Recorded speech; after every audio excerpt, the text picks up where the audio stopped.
bombastic side-eye, criminal offensive side-eye. Tapi bohong.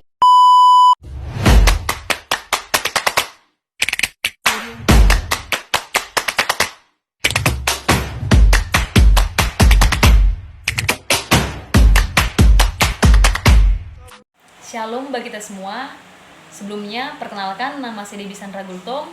Saya stambu dari 23 NPM 2309 179 kelas 2 Fakultas Keguruan dan Ilmu Pendidikan Prodi PGSD, dosen pengampu Suster Yanti Naibahu. Di sini saya akan mempresentasikan yang berjudul Kitab Suci. Arti kata kitab suci dalam ajaran Katolik terdiri dari dua, yaitu Perjanjian Lama dan Perjanjian Baru. Perjanjian Lama tertulis yang berasal sebelum kelahiran Yesus Kristus. Ini mencangkup seperti Kejadian, Keluaran, Mazmur, dan Nabi-Nabi. Perjanjian Lama memberikan dasar sejarah hukum dan nubuat yang menjadi landasan imam, Yahudi, dan Kristen. Sedangkan Perjanjian Baru terdiri dari yang berkaitan dengan kehidupan, karya, dan ajaran Yesus Kristus serta perkembangan gereja awal. Seperti dalam Alkitab, Injil Matius, Markus, Lukas, Yohanes, dan surat-surat Rasul, ini dapat menggambarkan kehidupan Yesus, pengajarannya, kematiannya di kayu salib, kebangkitannya, dan pembentukannya gereja. Apakah Tuhan memberikan atau menurunkan Alkitab dalam bentuk atau format buku seperti sekarang ini? Di sini tertulis, Yesus memerintahkan rasul untuk mewartakan atau mengajar dan membaptis dunia seperti dalam Alkitab Yohanes 20 ayat 30.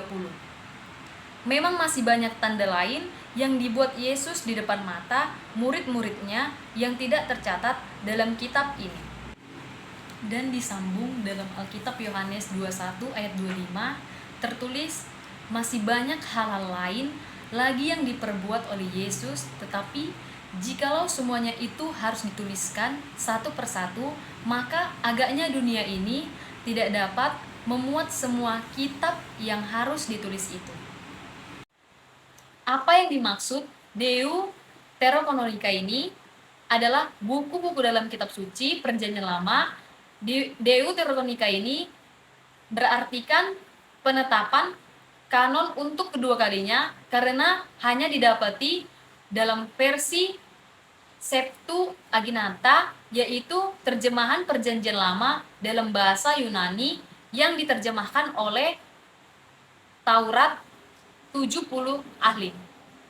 Untuk memenuhi kebutuhan orang-orang Yahudi yang berkebudayaan Yunani dalam diaspora di Alexandria, sekarang Mesir. Dan yang kedua itu disebut dengan istilah Deuterokanonica karena perbuatan Martin Luther saat dia mengeluarkan 7 kitab dari daftar kanon Vulgata yang berarti digunakan oleh umum Konsili Trente pada abad ke-16, kemudian menetapkan kanon kitab suci untuk kedua kalinya atau yang disebut Deuterokanonica dengan jumlah kitab yang sama saat dikanonkan pertama kali pada Sinode Nikea pada abad ke-4.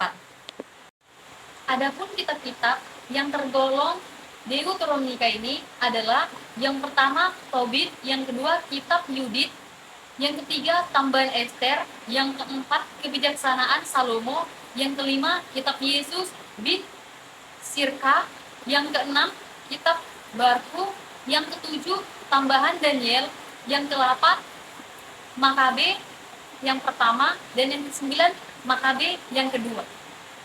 Yang dapat kita petik dalam kitab suci ini, kita dapat mengenali Allah, kita dapat mengenal sejarah keselamatan, kita dapat belajar tentang kehidupan, kita semakin mengenal jati diri kita mengenal kebenaran, kita punya pegangan hidup, kita diarahkan dalam mengambil keputusan, dan masih banyak lagi yang dapat kita petik dalam kitab suci ini.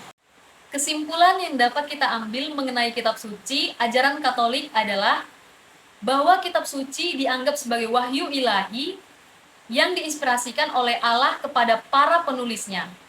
Selain itu, kitab juga dianggap sebagai sumber kebijaksanaan dan pengajaran moral yang dapat membimbing umat Katolik dalam mengambil keputusan dan menjalani kehidupan yang benar di hadapan Allah dan sesama. Kitab suci ini menjadi panduan bagi umat Katolik dalam menjalani kehidupan iman, mengenal Allah, dan mengikuti ajaran Kristus. Adapun Allah melalui orang-orang yang digunakannya dengan memakai kecakapan dan kemampuan mereka sendiri. Segala pernyataan yang dikarang oleh pengarang yang diilhami harus dipandang sebagai pernyataan Roh Kudus. Kitab-kitab dalam kitab adalah teguh, setia, dan tanpa keliruan kebenaran yang mengajar untuk keselamatan manusia. Sekian yang dapat saya sampaikan, kurang lebihnya mohon maaf. Terima kasih sudah mendengarkan hasil presentasi saya. Terima kasih, shalom semuanya.